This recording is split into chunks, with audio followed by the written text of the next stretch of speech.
श्रीमद् भगवद गीता अध्याय संख्या 11 श्लोक संख्या 48, 49 और 50। 48वां श्लोक पढ़ता हूँ।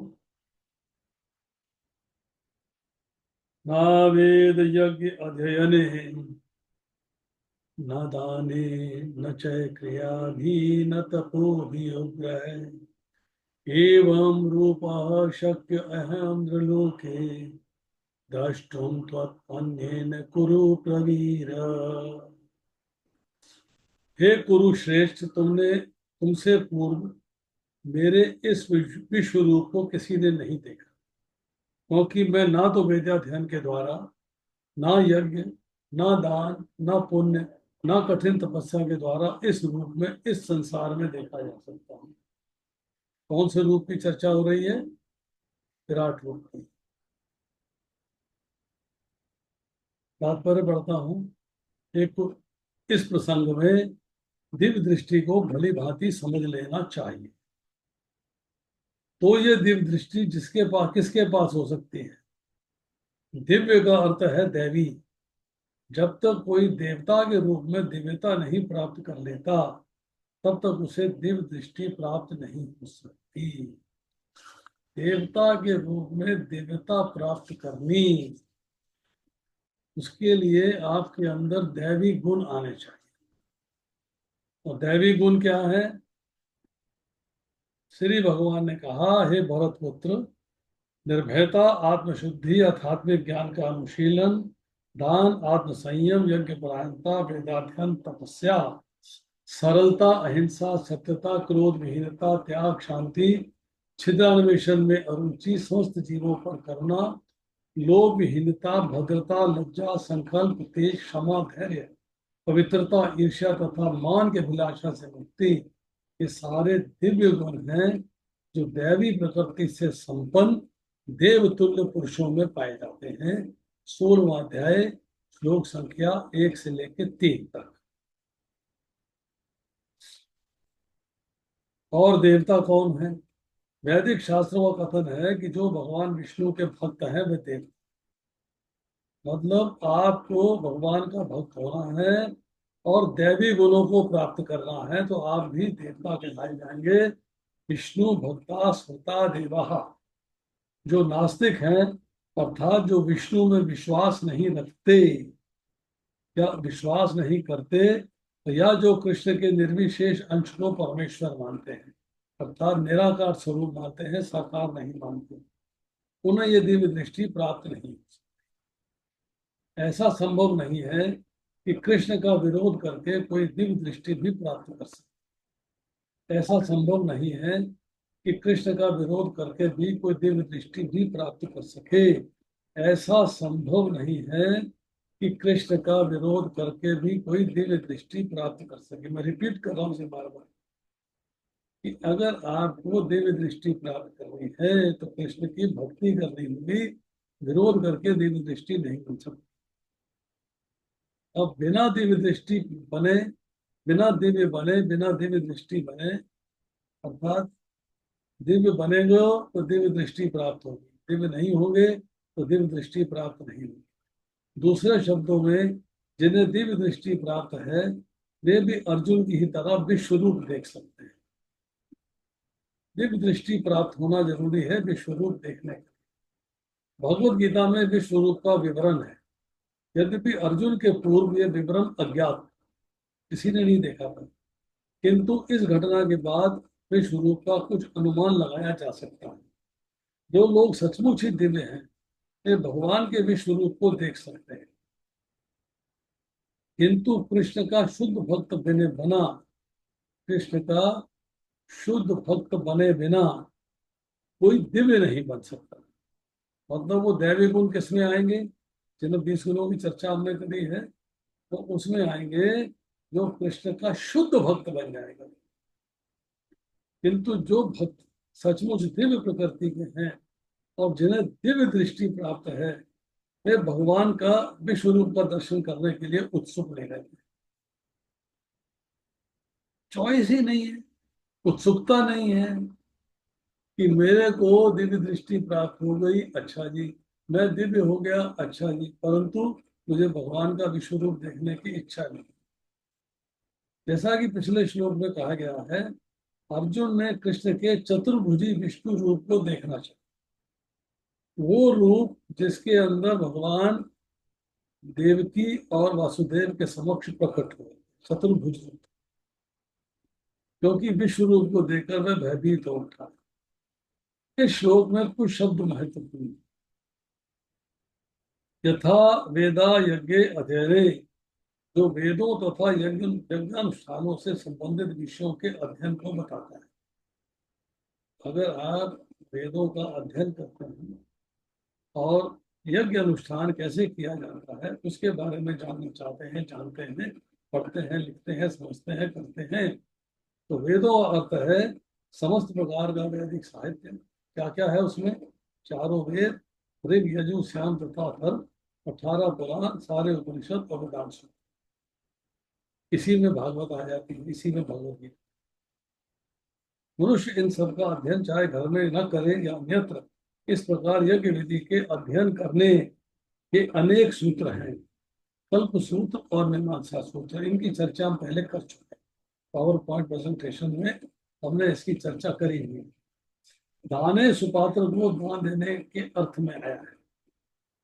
दाने सुपात्र मीन्स कि पात्र ठीक होना चाहिए, सुपात्र होना चाहिए। वो शराब पा पी ले और मतलब पर स्त्री संबंध कर ले, गलत सलत काम कर ले, उसको दान नहीं देना। वो सुपात्र होना चाहिए। जैसे वो लोग भगवान की दिव्य प्रेमा भक्ति में लगे रहते हैं, यथा ब्राह्मण तथा वैष्णव, इसी प्रकार क्रिया भी शब्द अग्निहोत्र के लिए। क्रिया भी मतलब क्रिया करने वाला कौन है? जो अग्निहोत्र करता है और विभिन्न वर्णों के कर्मों का सूचक है। क्षत्रिय के लिए कर्म कुछ अलग करते हैं, वैश्य अलग करते हैं, ब्राह्मण अलग करते हैं, शूद्र अलग करते हैं।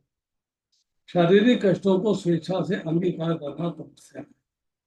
तपस्या का मतलब है अपने आप को तपाना। जैसे सोने को 3000 डिग्री सेंटीग्रेड पे तपाया जाता है तो कुंदन बनता है। तो इसी तरह आप जो है परिस्थिति अनुकूल हो तो भी और प्रतिकूल हो तो भी भगवान की सेवा से विचलित नहीं होंगे, भगवान की सेवा में लगे रहेंगे, तो ये तपस्या। इस तरह मनुष्य भले इन सारे कार्यों तपस्या, दान, ध्यान आदि को करे, किंतु जब तक वह अर्जुन की भांति भक्त नहीं होता तब तक वह विश्व रूप का दर्शन नहीं कर सकता। अब कोई भी कार्य कर लो, विश्व रूप के दर्शन करने हैं तो भक्त होना असेंशियल है। निर्विशेषवादी भी कल्पना करते रहते हैं कि वे भगवान के विश्व रूप का दर्शन कर रहे हैं, करते नहीं, कल्पना करते रहते हैं। किंतु भगवत गीता से हम जानते हैं कि निर्विशेषवादी भक्त नहीं, उनको भक्त नहीं माना जाता। फलतः वे भगवान के विश्व रूप को नहीं देखते। ऐसे अनेक पुरुष हैं जो अवतारों की सृष्टि कर खुद अवतार बन जाएंगे, किसी को भी अवतार बना देंगे, ये अवतार है जी। वे झूठे ही सामान्य व्यक्ति को अवतार मानते हैं। अन्यथा पूर्ण आध्यात्मिक ज्ञान प्राप्ति की कोई संभावना नहीं है। हमें तो भगवत गीता का अनुसरण करना चाहिए। जब तक अनुसरण नहीं करेंगे तब तक आपको पूर्णतः आध्यात्मिक ज्ञान नहीं मिलेगा। यद्यपि भगवत गीता को भगवत तत्व का प्राथमिक अध्ययन माना जाता है, एबीसीडी है भक्ति की, नॉलेज की, भगवान के ज्ञान की, आत्मा के ज्ञान की, संसार के ज्ञान की, ये एबीसीडी है, स्कूलिंग है, बिगिनिंग है। तो प्राथमिक अध्ययन माना जाता है। तो भी इतना मूल है कि कौन क्या है इसका अंतर बताया जा सकता। छद्म अवतार के समर्थक ये कह सकते हैं कि उन्होंने भी ईश्वर के दिव्य अवतार विश्व रूप को देखा, किंतु यह स्वीकार्य नहीं, क्योंकि यहाँ पर स्पष्ट उल्लेख हुआ है कि कृष्ण का भक्त होने बिना ईश्वर के विश्व रूप को नहीं देखा। जो अपने आप को अवतार बताते हैं, अवतार है नहीं, छद्म अवतार है, वो कहते हैं मैंने विश्व रूप को देखा है। अरे भाई, जब तक पूर्ण भक्त नहीं बनोगे, शुद्ध भक्त नहीं बनोगे, तब तक भगवान के विश्व रूप को नहीं देख सकते। तो सपने मत लो, सपने मत लो।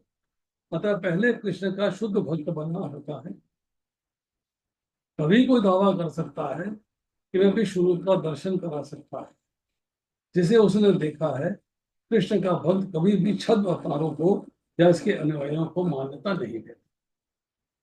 तो इम्पोर्टेंट पॉइंट जो है वो क्या है कि जो लोग छद्म अवतार के लेवल पे रहते हैं, झूठा अवतार है नहीं, मान लिया, लोगों को स्वीकार करा लिया मैं ही भगवान हूँ, मैं ही अवतार हूँ। यहाँ पर विश्व रूप का दर्शन भगवान की कृपा से हो सकता है, ये बात स्पेसिफाई। इसका भगवान विशेषता से वर्णन करते हैं। भगवान कहते हैं डिवाइन विजन, अर्थात मैंने दिव्य दृष्टि दिया है किसको? केवल भक्तों को। फुलिश पीपल, जो मूर्ख हैं, जो बुद्धिहीन हैं, वो साधारण व्यक्ति को भी अवतार मान लेते हैं। ऐसा गलत है।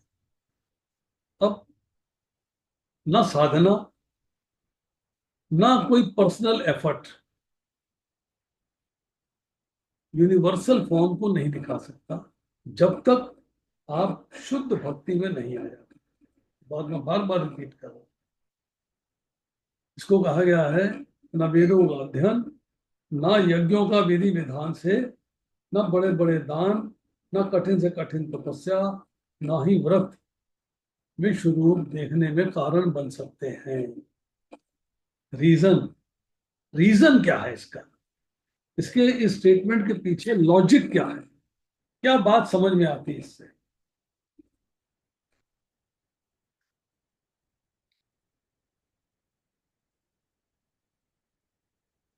सब कर्मों का बिगिनिंग भी होती है और अंत भी होता है। कर्म फल का बिगिनिंग भी होती है और अंत भी होता है।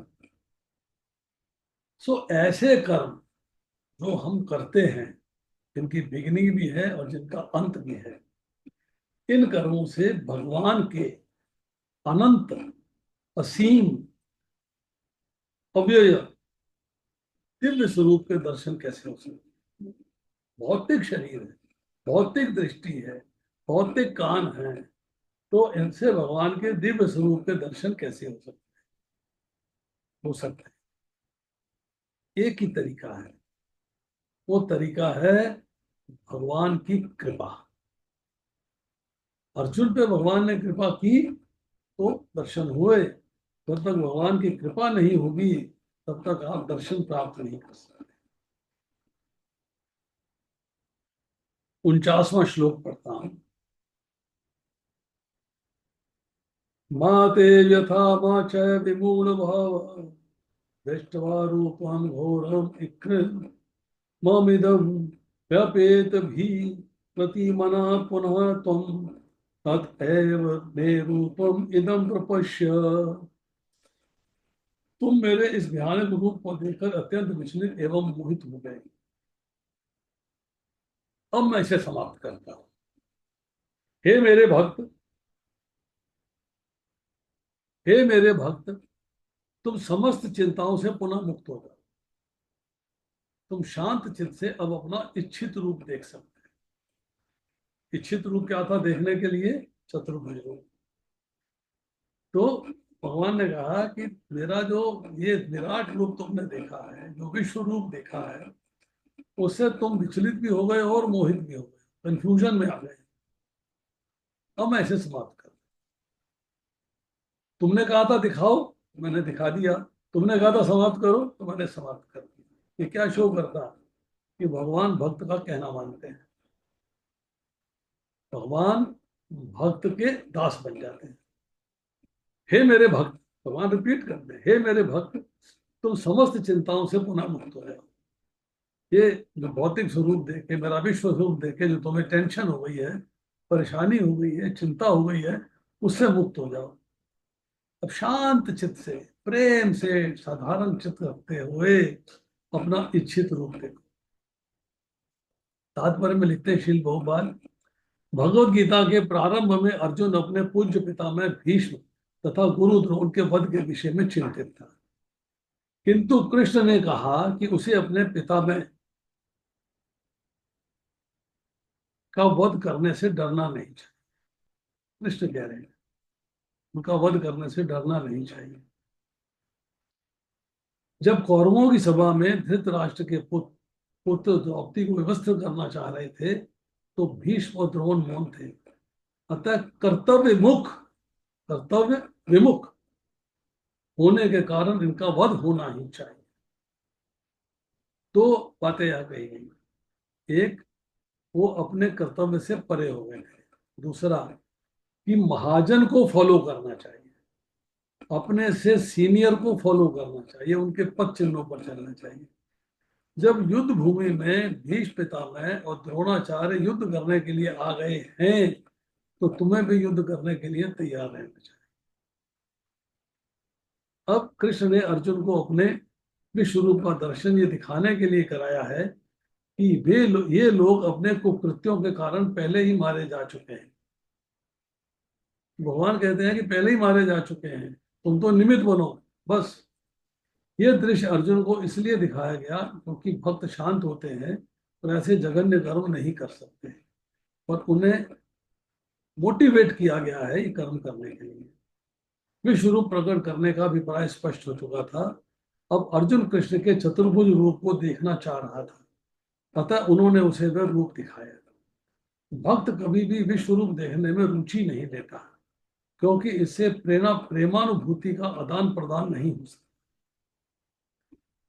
विश्व रूप देख रहा है, बातचीत नहीं हो रही है, आदान प्रदान नहीं हो रहा है, प्रेम का आदान प्रदान नहीं हो रहा है।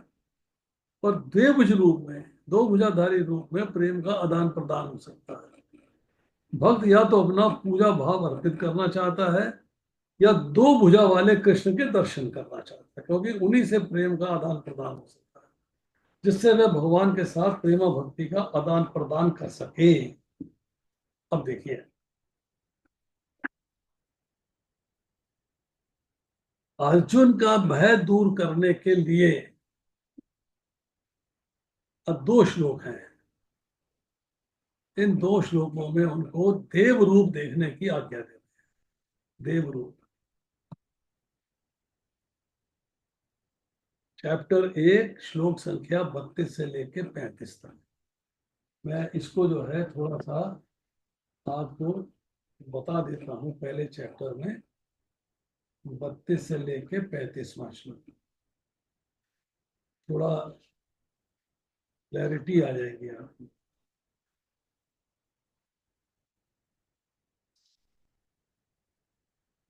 अर्जुन कह रहा है, हे गोविंद, हमें राज्य सुख तथा इस जीवन से क्या लाभ। क्योंकि जिन सारे लोगों को लिए हम ये राज्य चाहते हैं, ये सुख चाहते हैं, ये जीवन चाहते हैं, वो सारे तो युद्ध भूमि में खड़े हैं। हे मधुसूदन, जब गुरुजन, पितृगण, पुत्रगण, पितामह, मामा, ससुर, पौत्रगण, साले तथा अन्य सारे संबंधी अपना अपना धन एवं प्राण देने के लिए तत्पर हैं और मेरे समक्ष खड़े हैं, तो फिर मैं इन सबको क्यों मारना चाहूंगा। भले ही वे मुझे क्यों ना मार डालें। हे जीवों के पालक, मैं इन सबों से लड़ने को तैयार नहीं, भले ही बदले में मुझे तीनों लोग क्यों ना मिलते हों। इस पृथ्वी की तो बात ही छोड़ दें, भला धृतराष्ट्र के पुत्रों को मारकर हमें कौन सी प्रसन्नता मिलेगी। फाइट नहीं करना चाहता, रिलेशंस के साथ लड़ना नहीं चाहता। ये व्याकुलता, ये मूढ़ भाव, मूर्खता का भाव क्यों आ रहा है। भगवान ने प्रसन्न होकर अपने परम दुर्लभ विराट स्वरूप के दर्शन करा दिए अर्जुन को। भगवान कहते हैं, मेरे इस घोर रूप को देख के, घोर रूप को देखकर तेरे को व्यथा नहीं होनी चाहिए, प्रसन्नता होनी चाहिए। क्यों? कि तेरे को ऐसा रूप देखने को मिल रहा है, ऐसा चांस मिल रहा है जो उपलब्ध नहीं है। You are getting this opportunity. Prachita से हम लोग विचलित हो रहे हैं, हो जाएंगे। प्रत्यवता अंतरात्मा, विचलित मन हो जाएगा, तुम्हारा मन विचलित हो जाएगा, तुम्हारी बुद्धि विचलित हो जाएगी, तुम्हारी इंद्रियां विचलित हो जाएंगी, तुम्हारा शरीर विचलित हो जाएगा। पर तुम्हें कष्ट नहीं होना चाहिए, पीड़ा नहीं होनी चाहिए। प्रसन्नता से, गुस्से में नहीं दिखा रहा अपना रूप। कि भयानक रूप तुम्हें गुस्से में नहीं दिखाया जा रहा, क्रोध में नहीं दिखाया जा रहा, तुम्हें डिस्टर्ब करने के लिए नहीं दिखाया जा रहा। ये भयानक रूप जो है, मैं प्रसन्नता से, कृपा से रूप दिखा रहा हूं तुमको, कृपा कर रहा हूं तुम। और अर्जुन से बार बार कह रहे हैं प्रसन्न हो जाओ, प्रसन्न हो जाओ, प्रसन्न हो जाओ। तो अर्जुन भगवान से कहते हैं कि आप प्रसन्न हो जाओ, अपना वही रूप वापस ले लो, इससे मुझे बड़ा डर लग रहा। 11.1 में कहा गया है कि मेरा मोह चला गया है, परंतु फिर रूप दिखाने की चर्चा कर दी। इसका मतलब मोह गया नहीं था। दिव्य दृष्टि कब तक रही, ये पॉइंट नोट करने का है। महासौप्तिक उपनिषद 9वां अध्याय 62वां श्लोक।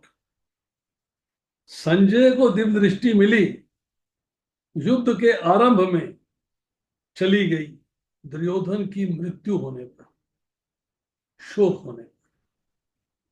युद्ध के आरंभ में दिव्य दृष्टि मिली है और दुर्योधन की मृत्यु होने पर दिव्य दृष्टि चली गई। अर्जुन को मिली। 11वें अध्याय के 8वें श्लोक में अर्जुन ने दिव्य रूप देखने की इच्छा करी, उसके बाद उसे दिव्य दृष्टि मिल गई है। और 11.49 जो अभी का श्लोक है, इसमें जब वो डर गया है, घबरा गया है, टेंशन में आ गया है, व्याकुल हो गया है कि चतुर्भुज रूप दिखा दीजिए, तब भगवान ने वो दिव्य दृष्टि जो है वो गायब कर दी। अब वो, उसको जो है दिव्य दृष्टि नहीं है तो रूप दिखाई नहीं देगा। अब हम जो है 48वां और 49वां श्लोक में एक आधा पॉइंट और है डिस्कस करने वाला।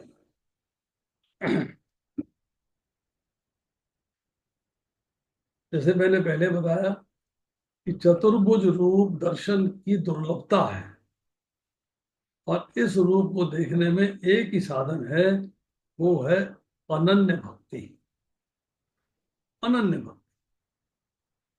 गीता में जगह जगह पे यज्ञ, दान और तपस्या का वर्णन आता है। 8वें अध्याय के 28वें श्लोक में और इसी अध्याय के 53वें श्लोक में वेद, यज्ञ, दान और तप, इन चारों का वर्णन आया है। और फिर वेद, यज्ञ, दान, तप और क्रिया, इन पांचों का वर्णन आया है। अब देखें कि भगवान तो नित्य हैं और उनकी कृपा भी नित्य है, और उनकी नित्य कृपा से ही अर्जुन को भगवान के नित्य अव्यय दिव्य विश्व रूप के दर्शन हुए। तो भगवान की कृपा नहीं होती, भगवान दिव्य दृष्टि नहीं देते, तो अर्जुन को जो है उस दिव्य रूप के दर्शन नहीं हो सकते। अब देखिए, कई लोग जो है ठीक से नहीं समझते। वो कहते हैं कि अर्जुन को भगवान ने विश्व रूप दिखाया नहीं था और समझा दिया था। दिखाया नहीं था और समझा दिया था। ये लोगों की ऐसी फीलिंग है कि भगवान ने कह दिया कि मेरे शरीर के एक अंश में अनंत ब्रह्मांड है। ऐसा कैसे हो सकता है? वास्तव में ये बात नहीं है, ये लोगों की फीलिंग है, गीता की फीलिंग नहीं है। ये लोग जो है इसको ऐसे समझते हैं और ऐसे समझा देते हैं उल्टा सीधा। क्या कहते हैं कि स्वयं भगवान ने कहा कि मेरे इस शरीर में एक जगह चराचर सहित संपूर्ण जगत को अभी देख ले। 11वें अध्याय के 7वें श्लोक में कहा। जब अर्जुन ने कहा कि मुझे तो दिखाई नहीं दे रहा, अब कह रहे हो देख ले, मुझे तो दिखाई नहीं दे रहा, तब भगवान ने कहा कि तू अपने चर्म चक्षुओं से, चमड़े की आंखों से मेरे विश्व रूप को नहीं देख सकता, तो मैं तुझे दिव्य चक्षु देता हूं। 11वें अध्याय का 8वां श्लोक है। फिर भगवान ने अर्जुन को दिव्य चक्षु देकर अपना विश्व रूप दिखाया। अब संजय ने भी कहा है 11वें अध्याय के 13वें श्लोक में कि अर्जुन भी विश्व रूप का दर्शन करते हुए कह रहा है कि मैं आपके शरीर में संपूर्ण प्राणियों के संपूर्ण समुदायों को, ब्रह्मा विष्णु महेश सबको देख रहा हूं। और 11वें अध्याय के 15वें श्लोक में कह रहे हैं आदि आदि, मतलब बहुत सारी बातें बताई। इससे सिद्ध होता है कि भगवान ने अर्जुन को प्रत्यक्ष में अपने विश्व रूप के दर्शन कराए थे। तो लोगों की फिलॉसफी बताया था, समझाया था, गलत सिद्ध हो गई। अब दूसरी बात जो है वो समझाने के लिए कहते हैं लोग कि समझाने के लिए तो ज्ञान चक्षु होते हैं, चर्म चक्षु थोड़ा होते हैं, आंखें थोड़ा होती हैं। समझाने के लिए तो ज्ञान चक्षु होते हैं। 13वें अध्याय के 34वें 15वें अध्याय के 11वें श्लोक में ज्ञान चक्षुओं की चर्चा हुई। पर दिव्य चक्षु से तो साक्षात दर्शन होते हैं, क्योंकि चमड़े की आंखों को दिव्यता प्रदान कर दी गई। तो अतः भगवान ने समझा दिया, ऐसी बात नहीं है।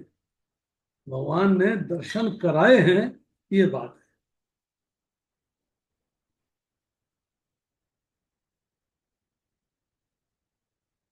अब देखिए,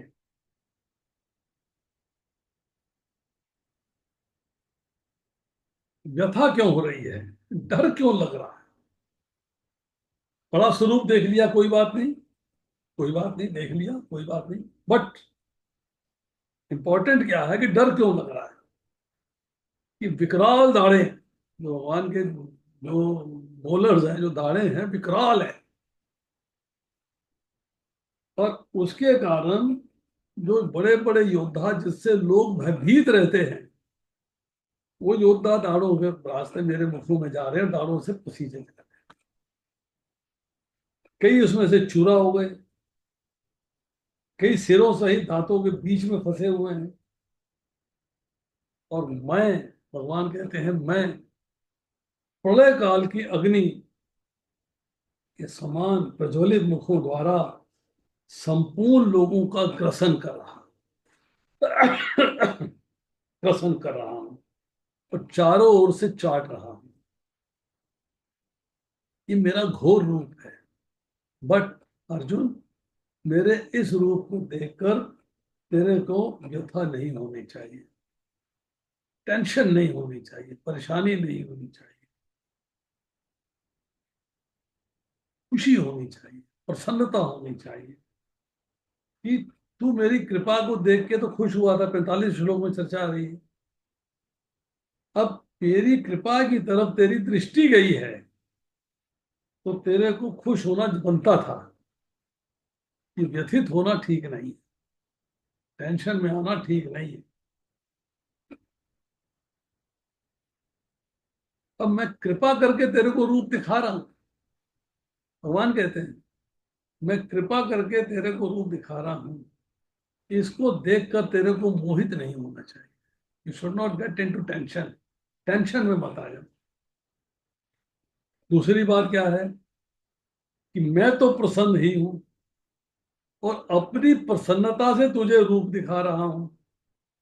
परंतु तू तो बार बार कह रहा है प्रसन्न हो जाओ, प्रसन्न हो जाओ। ये तेरी मूर्खतापूर्ण भाव है। तेरे को रूप दिखा रहा हूं प्रसन्न होकर। तू फील कर रहा है कि मैं गुस्से में हूं, गुस्से में नहीं हूं। तू इसलिए बार बार कह रहा है प्रसन्न हो जाओ, प्रसन्न हो जाओ, गुस्सा मत करो। मैं गुस्से में नहीं हूं। ये ये कहना छोड़ दे। एक और बात है, पहले तूने कहा था मेरा मोह चला गया, अब मोह तेरा अभी तक गया नहीं। तेरे को इस मोह को छोड़ देना चाहिए। आज भी जिस किसी को, जहां कहीं भी, जिस किसी से भी डर लगता है, भय होता है, वो कब होता है? जब आपका अपने शरीर के बारे में अहंकार और ममता, मेरा शरीर है, उससे डर लगता है, हाय चला ना जाए, हाय मर ना जाऊं, हाय मर ना जाऊं। अब शरीर में अहंता रखोगे, ममता रखोगे, किसके लिए?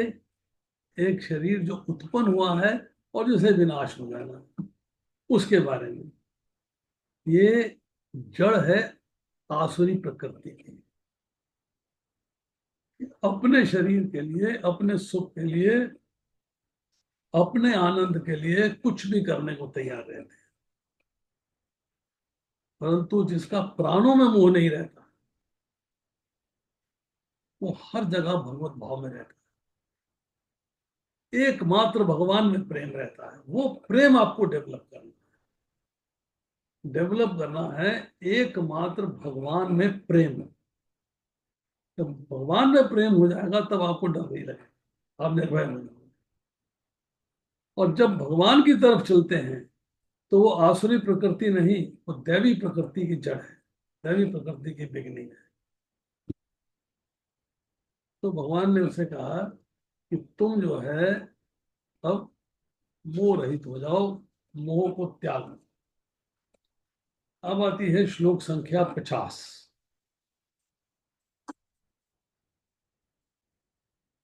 संजय उवाच इति अर्जुनं वासुदेवा तथा उक्तवान् स्वकं रूपं दर्शयाम आस भूय आश्वास्याम आसु च भीतम एनम भूत्वा पुनः सौम्य वपुः महाआत्मा। अब संजय कह रहे हैं धृतराष्ट्र से, संजय धृतराष्ट्र को बता रहे हैं कि क्या हुआ, सुनो। क्या कह रहे हैं? संजय ने धृतराष्ट्र से कहा, अर्जुन से इस प्रकार कहने के बाद भगवान कृष्ण ने अपना असली चतुर्भुज रूप प्रकट किया और अंत में दो भुजाओं वाला अपना रूप प्रदर्शित करके भयभीत अर्जुन को धैर्य बनाया। अब इस श्लोक से एक बात क्लियर होती है, ध्यान से सुनिए, ध्यान से समझिएगा, बहुत ध्यान से। संजय ने धृतराष्ट्र से कहा, अब संजय मान लो कमरे में बैठा हुआ है और स्क्रीन के ऊपर पिक्चर चल रही है सारी युद्ध की। तो अर्जुन से इस प्रकार कहने के बाद, वो तो करंट चल रहा है, तो पुरानी बात कैसे हो गई है? वो तो सामने कह रहा है ना। तो वो कहते हैं कि अर्जुन से इस प्रकार भगवान कह रहे हैं, कह रहे नहीं भाई, सामने टीवी चल रहा है या सामने पिक्चर चल रही है स्क्रीन पे, सब कुछ उसको अपनी आंखों से दिखाई दे रहा है, करंट से पिक्चर है। तो कहना चाहिए कि अर्जुन से भगवान कह रहे हैं, और कहने के साथ भगवान ने अपना चतुर्भुज रूप प्रकट कर दिया है। और फिर उसके बाद दो भुजाओं वाला रूप प्रदर्शित करके अर्जुन को धैर्य बंधा रहे हैं। प्रेजेंट टेंस हो गया ना, या पास्ट टेंस की बात हो गई है। संजय ने धृतराष्ट्र से कहा, अर्जुन से इस प्रकार कहने के बाद, मतलब भगवान ने अर्जुन से कह दिया है। अब उसके बाद क्या कह रहे हैं? अपना असली चतुर्भुज रूप प्रकट किया, पास्ट की बात हो गई। और अंत में दो भुजाओं वाला अपना दिव्य रूप प्रदर्शित करके भयभीत अर्जुन को धैर्य बंधा रहे नहीं, धैर्य बंधाया, ये भी पास्ट की बात हो गई। इसका मतलब यह है कि संजय जो है युद्ध भूमि में थे, 10 दिन के बाद आए थे जब भीष्म पितामह भानु की शैया पे। जब कृष्ण वासुदेव तथा देवकी के पुत्र के रूप में प्रकट हुए तो पहले वे चतुर्भुज नारायण के रूप में ही प्रकट हुए थे, किंतु जब उनके माता पिता ने प्रार्थना की तो उन्होंने सामान्य बालक का रूप धारण कर लिया। उसी प्रकार कृष्ण को ज्ञात था कि अर्जुन उनके चतुर्भुज रूप को देखने का इच्छुक नहीं है, किंतु चूंकि अर्जुन ने उनको इस रूप में देखने की प्रार्थना की थी, अतः कृष्ण ने पहले अपना चतुर्भुज रूप दिखाया, फिर वे अपने दो भुजाओं वाले रूप में प्रकट हुए। तो ट्रांसफॉर्मेशन विराट रूप से चतुर्भुज रूप, तो चतुर्भुज रूप से द्विभुज रूप। सौम्य वपु शब्द अत्यंत महत्वपूर्ण है। सौम्य मीन्स सॉफ्ट, सॉफ्ट बिल्कुल सॉफ्ट। वपु मीन्स आकार। इसका अर्थ है अत्यंत सुंदर रूप, बड़ा सॉफ्ट और सुंदर स्वरूप, रूप मतलब आकार, इस रूप। जब कृष्ण विद्यमान थे तो सारे लोग उनके रूप पर ही मोहित हो जाते थे। क्योंकि कृष्ण इस विश्व के निर्देशक हैं, अतः उन्होंने अपने भक्त अर्जुन का भय दूर किया। और पुनः अपना सुंदर सौम्य रूप दिखाया, सुंदर सॉफ्ट रूप, मुलायम रूप है। ब्रह्म संहिता 5.38 में कहा गया है, प्रेमांजन अछुरित भक्ति विलोचनेना, जिस व्यक्ति की आंखों में प्रेम रूपी अंजन लगा है वही कृष्ण के सौम्य रूप का दर्शन कर सकता है। भगवान का प्रेम आपकी आंखों में लग गया, मतलब आंखें प्रेम से भरपूर हो गई। अंजन मीन्स सुरमा, काजल। काजल किसका है? प्रेम का। भगवान के प्रेम का काजल जिसे लग गया है उसको भगवान के दर्शन सुलभ है। जब अर्जुन ने 4 हैंडेड रूप कहा, वो सारी इनकारनेशंस का फाउंटेन हेड है। स्वकम रूपम दर्शया भास, स्वकम रूपम मतलब निजी स्वरूप, निजी रूप। विश्व रूप भी भगवान कृष्ण का रूप है, स्वकीय है। मनुष्य रूप भी भगवान का रूप है। मनुष्य रूप मतलब मनुष्य नहीं, मनुष्य रूप मतलब नराकार रूप जो भगवान ने लिया है वो भी स्वकीय है। बट स्वकम रूपम शब्द को क्यों इस्तेमाल किया गया? इसलिए कि जब दोनों रूप थे तब तीसरे रूप की भी चर्चा है। कोई भी दो ले लीजिए, विराट रूप भी है और चतुर्भुज रूप भी है, तो द्विभुज रूप भी है। चतुर्भुज भी है, बहुभुज भी है, तो विराट रूप भी है। तो दर्श्याभास दिखलाया, विश्व रूप तो दिखाई रहे थे, मानुष रूप था ही पहले से देखा हुआ था अर्जुन ने, बचपन से जानता खेलता आ रहा है, कार्य करता आ रहा है। तो विश्व रूप देखने के बाद मनुष्य रूप तो सामने था ही, बट अर्जुन ने चतुर्भुज रूप को देखने की प्रार्थना करी है, तो वही रूप भगवान ने दिखाया।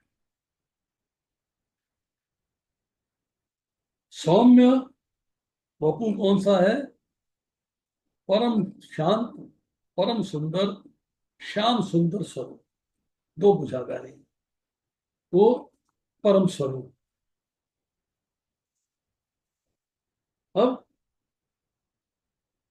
अर्जुन ने चतुर्भुज रूप के लिए प्रार्थना कर दी कि मुझे चतुर्भुज रूप दिखाइए। तो भगवान ने कहा कि मेरे इस विश्व रूप को देखकर तू व्यथित मत हो, भयभीत मत हो, तू प्रसन्न मन वाला हो, और प्रसन्न मन वाला होकर मेरे इस रूप को देख। अब भगवान ने विराट स्वरूप दिखाया कृपा करके। अब उसी कृपा के परवश होकर भगवान ने अर्जुन को चतुर्भुज रूप दिखाया। अब इस चतुर्भुज रूप को देखने में अर्जुन की योग्यता या साधना ऐसा कुछ नहीं है, भगवान की कृपा ही कृपा है। भगवान कृपा ही कृपा करते गए और अर्जुन ने देख लिया। अब चतुर्भुज रूप दिखाने के बाद भगवान अर्जुन की प्रसन्नता के लिए, अर्जुन को खुशी के लिए अपना द्विभुज रूप दिखा दिया और अर्जुन से कहा कि विश्व रूप को देखने से जो तेरे मन में भय आया है उस भय को हटा ले, उसको रिमूव। अब प्रश्न ये है कि भगवान श्री कृष्ण द्विभुज थे अर्थात दो भुजा वाले थे या चार भुजा वाले? अरे कैसी बातें करते हो आप, दो भुजा वाले थे कि चार भुजा वाले थे? कंफ्यूज कर दिया आपने। उत्तर क्या है कि भगवान हरदम दो भुजा रूप में रहते हैं, गोलक में भी दो भुजा रूप में। पर समय समय पर जहां उचित समझते थे, यस, जहां जरूरी है, वहां अपने आप को चतुर्भुज रूप में दिखाते थे। तो अब अर्जुन पे भगवान की कितनी अद्भुत कृपा है कि भगवान ने पहले विश्व रूप दिखाया, फिर देव रूप चतुर्भुज रूप दिखाया, फिर मानुष रूप द्विभुज रूप दिखाया। अब इसके साथ साथ भगवान की हम लोगों पर कितनी अलौकिक विलक्षण कृपा है। सोचिए कि जहां कहीं भी जिस किसी की विशेषता को लेकर हमारा मन चला जाए, वहीं हम भगवान का चिंतन करें। 10वें अध्याय में चर्चा हुई विभूतियों की, उसमें मुझे देख, तो किसी भी चीज, किसी भी भगवान की प्रकट प्रकट वस्तु को देखे तो उसमें भगवान का चिंतन करें। उसी माहौल में बैठे हुए, उसी जगह पे, उसी स्थान पे उसका चिंतन करते हुए हम किसी भी रूप का पठन और पाठन कर सकते हैं। अब भौतिक संसार में जो समय है हमारा, बड़ा दुख भरा है, बड़ा कष्ट भरा, कर्म फल भोगना पड़ेगा, कर्मों के चक्कर में फंसे हैं। पर जो चिंतन का चांस मिला है, वो हमारी योग्यता या हमारे एफर्ट्स के कारण नहीं है, भगवान की कृपा के कारण। इस बात को अंडरस्टैंड करना है, इस बात को फीलिंग में लेके आना। मेरी योग्यता कुछ नहीं है। कोई भजन आया ना, करते हो तुम कन्हैया मेरा नाम हो रहा है, बड़ा कॉमन भजन लोग गाया करते हैं। तो वो फील करना, मैं तो कुछ भी नहीं करता, आप ही कर रहे हैं सब, सब काम आप ही कर रहे हैं। तो भगवान की इस कृपा को देख के हमें प्रसन्न हो जाना चाहिए। इन विभूतियों को सुनने और विश्व रूप के चिंतन स्मरण का जो मौका मिला है, ये संजय और बहुत सारे, बहुत कम लोगों को मिला। तो वही मौका आज हमें प्राप्त हुआ। तो ऐसे मौके को व्यर्थ नहीं जाने देना चाहिए, इसको यूटिलाइज करना चाहिए, भगवान की भक्ति में यूटिलाइज करना चाहिए, इसको आगे नहीं जाने देना चाहिए, इसको भूल जाएं और हम जो है भौतिक संसार के प्रति आकृष्ट होकर उसको एंजॉय करने लगे। आज इतना ही, शेष फिर